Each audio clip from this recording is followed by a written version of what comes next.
This is the truth about Chainlink. We're going to reveal some crazy facts about Chainlink that you haven't heard of. Welcome to the Bean Pod. This is your place for all things stocks and crypto. From beginner tips to expert picks. Use this as fuel for your investing journey, because when you're in the know, your money will grow. This episode of the Bean Pod is sponsored by KyberSwap. KyberSwap is a DEX and DEX aggregator which is built to facilitate all your DeFi needs in one single platform. Fast, cheap, and safe. User experience is KyberSwap's sole focus to make everyone's life better in DeFi. Welcome to the Bean Pod. This is Shane, aka the Jolly Green Investor. And this is Josh, the Nifty Investor. Today, we're going to be revealing the truth about Chainlink. We've done a lot of research on Chainlink. I know it's a project that's been around for a while now. And we're going to reveal some facts that you may not have heard of or know about Chainlink. And at the end, we're going to say whether we think it's a good buy or not. That's right. So let's dive into it. Chainlink, $3 billion market cap. Does it deserve it? I mean, a fully diluted market cap of $7 billion, sitting at number 27. It's up there, right? In terms of ranks, right? It's always one of those, if you ever meet someone that doesn't really know a ton about crypto, there's a chance that Chainlink is one of the ones they've heard of. It was launched in 2017 by a Russian. It went on a massive run up during this last bull run. And in a lot of these smaller crypto exchanges, Chainlink is one of the few cryptos that you can buy. You know, I remember as Canadians, there was a few of the old school exchanges, and there was, Bitcoin, Ethereum, XRP, Chainlink, right? So it gets a lot of exposure for better or for worse. But I don't know why that is. Maybe it's because it's kind of a unique project, right? I think it's the one, it's Chainlink. So it's the one project that almost links everything together. So you think, hey, look, Chainlink is partnered with absolutely everybody, or partnered, quote unquote, because it's just a necessary technology to bring in information and data. But I mean, you dive into it and I'm not sure, what's going to drive the price? What's going to move it up? You had there's a guy, Sergey Nazarov, right? Yep. Isn't there some connection to Bitcoin there? Yeah, there was that Bitcoin conspiracy video I made that he potentially is the founder of Bitcoin, because there's some weird things about him logging onto certain websites with his IP address at certain times, at the same time that Satoshi Nakamoto was posting in the forums. So there's that to think about, but let's bring it back to basically what Chainlink does. So Chainlink is what's called an oracle. It connects blockchains and crypto companies with off-chain data and APIs. So when you think about the internet, there's all this data floating around, whether it be financial data, weather data, sports data, data. It takes all that from the traditional Web 2 and makes it usable in Web 3. So right away you think, wow, that's fucking genius, right? Everyone needs the data from Web 2 to build the new internet economy of Web 3. There's not a lot of oracles that are doing the same thing. They're the industry leader. They are the oracle. So if you just learned that about them, you'd be like, oh, that's a no-brainer. It's a buy, right? You're going to add that to your pool for sure. Yeah, I mean, I remember getting into crypto and thinking, look, Chainlink is used by everybody. Why not? Why not just invest in the company that's eventually it's going to have to use every Web 2 project, whatever information that they're going to eventually have to move into Web 3 and onto the blockchain. This would be the perfect company to do it. So why not invest some money into it, right? I mean, when you go through the website and you see the partners and you see the use cases, when you really familiarize yourself with what Chainlink actually brings to the table, it is quite astounding and makes for a compelling investment case. So here's a few quick examples. They're partnered, CoinGecko and CoinMarketCap use Chainlink for their data, and it distributes their data both ways. They're partnered with AccuWeather to bring weather data onto the blockchain. They're partnered with a bunch of sports analytics companies to bring sports scores and player stats. For all these companies that are building sports NFTs and fantasy sports on the blockchain, they're all using Chainlink for that data. There's so much data out there, right? And one of the great things about them, because it's decentralized, it provides a ton of advantages over centralized data providers. So currently with Web 2, if you're using what's known as an API, so if I want to grab sports data from ESPN, I'm using the ESPN API. Right. I'm relying on their data, but it might be wrong in certain cases. But because Chainlink grabs a bunch of data from a whole bunch of different providers and autonomously gets consensus, it gets the right data more than relying on a centralized provider, which really is, the spirit of crypto, decentralization. Yeah, there's more nodes available. Instead of, if something happens to that centralized server, then next thing you know, the information can't be passed over to where it needs to go. And that's probably why Google's using it, IBM, Microsoft, a lot of the bigger names. I think Google was one of the first large companies to actually work with Chainlink. Yeah. You look at that partner list and it is impressive. As you mentioned, all those big companies, they recently over the past few months had a new partnership with AP News. So bringing news data onto the blockchain. They're bringing everything onto the blockchain.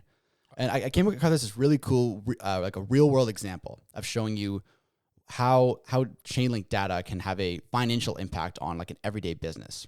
So let's say a farmer purchases drought insurance.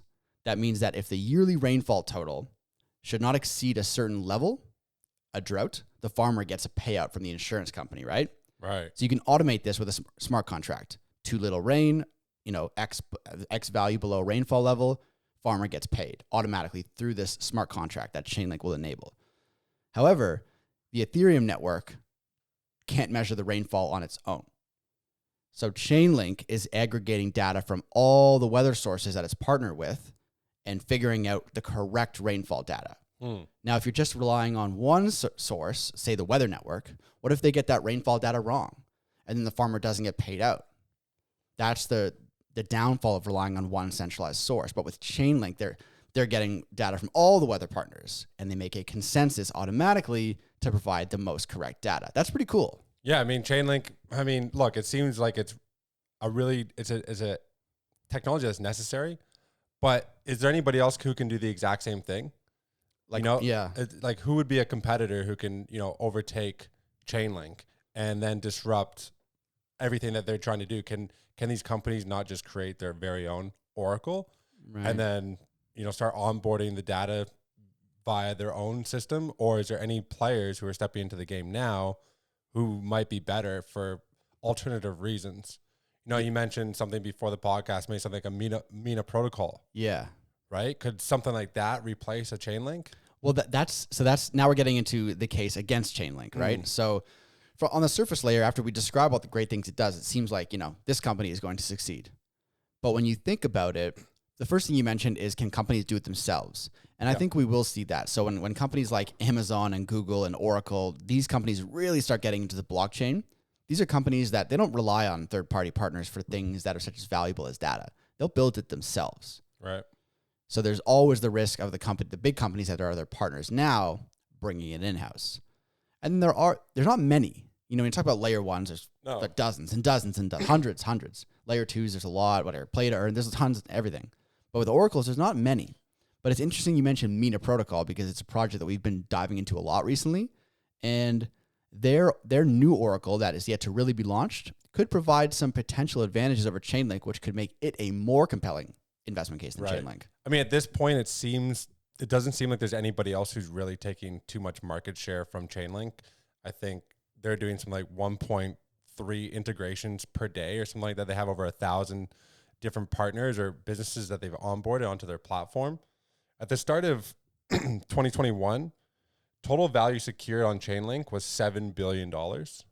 At the end of 2021, in a 1 year time, $75 billion. Wow. Total value secured on their network. 10x. So there's nobody else. When you look at charts and you investigate other players in the space, like an API 3 or whatnot, there's just nobody else onboarding at that speed. And, I'm wondering if I'm a business and, I'm trying to get my data transferred onto Web3 from Web2, who am I going to go with? The one that's a trusted source in which I've seen it time and time again successfully, and everybody and their mom, with the IBM, Googles, with the Microsofts are all using Chainlink. It seems like maybe this is the clear-cut winner, and it'd be tough to take market share from Chainlink at all. First mover advantage is difficult to fight against when you're a new entrant into a sector. So let's list the competitors. We have API 3, which is a new competitor, much smaller market cap than Chainlink. Mina protocol, which is a layer 1 and an oracle. Those would be the two biggest ones that I would look at. There's a few other smaller ones, but yeah, when you look at Chainlink, it's in the top 30. It's a household name within crypto. It went from $2 to $52 all-time high in the last bull run. Now it's back to about $6. Man. Yeah, crazy, right? So good. There's not that much competition, but there are a few strong competitors like Mina. We like Mina for sure. And there's the risk of companies bringing it in-house. But let's take it look at the actual token from an investment perspective. When we're talking about the truth about Chainlink, is Link a good token that you need to add to your portfolio? Well, let's dive into it.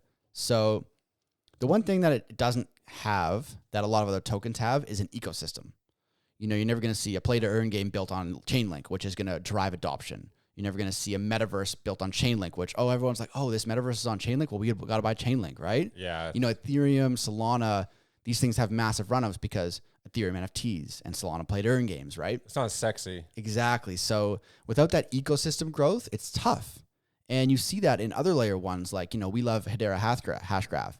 But where's the ecosystem growth? So maybe that's why HBAR never really saw that massive run that Solana did, because there is no ecosystem growth yet. There will be. Yeah, there hopefully. is. Yeah, it's slowly occurring now. But with Chainlink, there never will be that ecosystem growth, so to speak. So I think that kind of, from a widespread adoption, hypey, bull run kind of thing, that kind of goes against them, I think. Yeah, the Link token is the currency that's used for interacting across all the different networks. Depending on the demand, maybe if you go more into a bear market and companies aren't really looking to transition on the Web3, it's probably going to affect the price a bit. But if there's a ton of different nodes who are staking to be, node operators, and you have a ton of, it's like a bull market, everybody's trying to get back on from Web 2 onto Web 3, all the hype is in the space, you could see a little bit more of the token being used. And if the token's being used and it's being staked because you need these validators, then maybe you could see an increase in price because of so much demand. Right. Yeah. So we were talking about this before, is there is a parallel between Link and Chainlink as the company, and then XRP and Ripple as the company. Right. Whereas in the past, when we did the truth about XRP, I think we kind of agreed that Ripple will most likely be successful, but the XRP token itself, which may not eventually be needed for the network. Yeah.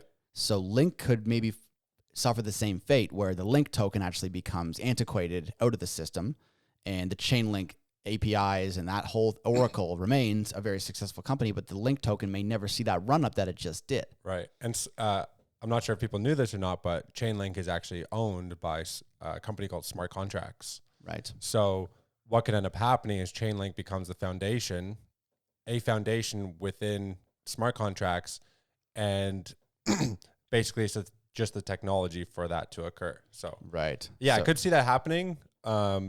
Smart contracts is the business. They're the money they're the ones who are, obviously going to be making the money. I'm not sure whether the Link token will go up in price other than I don't know. It's tough. It's certainly a tough one. And that's why I think we picked this, because I can see both sides of the argument. It's such a great company and the technology is very much needed, but there are competitors and there's risk of disruption. Is the token needed? So going back to competitors for a bit, I was doing a bit of a deep dive into Mina versus Chainlink. And there's a few things that really stood out to me when comparing the two. So Chainlink requires source websites, so it's drawing data from Web 2, right? So say ESPN.com. It requires the websites to be turned on, and I'm doing parenthesis for those that can't see me. So the website has to kind of provide permission. Mina protocol can connect to any public website without needing an agreement from the website. Is that a bad thing though? Like for the web, does the website want you know what I mean? Yeah. So I haven't actually researched into exactly how that works, because I feel like that's quite technical. Right. But from the surface layer, it could mean that Mina has access to more data. Right. So that's one thing that stood out to me. And then another thing was Chainlink potentially exposes sensitive user data to counterparties. That's what I was going to say, because anytime information is being passed across different contracts or different networks, that's typically when hacks occur, right? Right. And then when we were talking about Mina in a previous episode, they use that proof of data, right? So it's not exposing the data in the same way that Chainlink does. That's the key point right there. Yeah. That's the one. That's the kicker. So when Mina gets going, watch out. I think I would probably rather have Mina in my portfolio than Chainlink, especially when you look at market cap, potential, technology, and all those reasons I just described. Maybe we should be shifting our focus to Mina instead of Chainlink. Maybe we'll have to do an episode on it. The truth about Mina? Truth about Mina. Yeah. That'd be an interesting one. Yeah, I think that could be good. And one last point that kind of has now, and if you're following along here, I think you're kind of seeing the way we're moving on Chainlink. I think it's about 2/3 of the total supply is in hands of the founding team. Yes. The company used 1 billion Link token. 35% of tokens went to incentivize the node operators. and then there was a pre-sale. The company reserves the remaining 30% Link tokens. So it's not really something you love to see. And they're using those tokens to compensate so they're using it to compensate the project developers and the staff. So, but you're right. Yeah. There's still 30% within their possession, and they can use it however they see. It's not a red flag, but it's something to take note of for sure when you're researching these projects. Well, 35% in the pre-sale at 11 cents. I mean, anybody who's holding it from that time frame is up tremendously, even at $6. Yeah, they can always dump on you, right? Yeah, still. Yeah. So I don't know. What do you think? Do you have anything else to add, or is there time to draw a conclusion? I mean, right now they are the leader. With the 75 billion that they have secured, and I'm not really seeing anybody else taking market share for them yet, other than the fact that we've alluded to, something like Mina. The protocol is being used by the biggest players in the space, by Avalanche, Binance Smart Chain, Ethereum. I mean, it's built on Ethereum. It's an ERC20 token. So the fact that the technology can be utilized, you may not necessarily have to use the Link token itself. Knowing what we know about another project, I'm going to be leaning away from not buying Link at this time. Yeah, I think even though it is the leading oracle, and I think oracles definitely have a place in the future of blockchain, providing data from Web 2 to Web 3, it just seems like a technology that will continue to grow. Give it the market cap of where Chainlink is, even though it's down from 54 to 6. It's a great buy. And don't get me wrong, when we do these truths about tokens and we say we don't want to buy it, doesn't mean Chainlink's not going to go up. Yeah. When the crypto market pumps, Chainlink will go up just as much as any other token.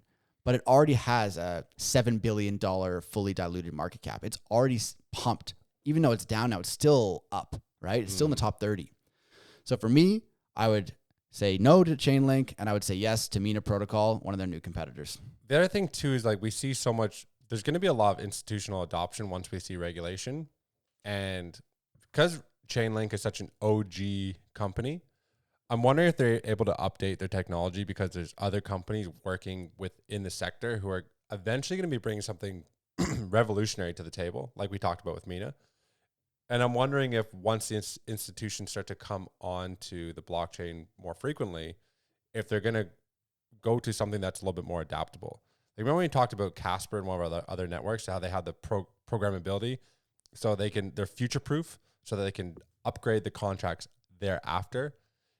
If Chainlink is kind of stuck in, the technology that it currently has, will new companies coming on choose Chainlink, or are they going to choose one that can move with the times? Yeah, they definitely will and have been. Yeah. I think they're on Chainlink 2.0 right now. So they're going to keep upgrading. Like Ethereum is always upgrading. Every project is always upgrading. So you will see Chainlink 3, 4, 5.0 eventually. Every company improves their technology over time. So you can't write them off, obviously. No. But for now, I think I'm just going for a competitor with a much smaller market cap, which at the moment has better technology. That's what I'm doing as well. Yeah. So forget Chainlink. Go Mina Protocol. I mean, this was one of my core holdings in the past. It's they're onboarding everybody. Yeah. It makes sense. Web 2 to Web 3. You bring smart contracts. I thought it was the be all and end all, and after digging a little bit deeper, there's just some other competitors out there who bring more to the space, I think. I mean, look, I'm interested to know more about it. If you're a Chainlink fan, if you don't like it, let us know in the comments. If we missed anything about Chainlink, let us know, and make sure to hit that like and subscribe button. And then make sure you tune to the next episode. That one's going to be a banger.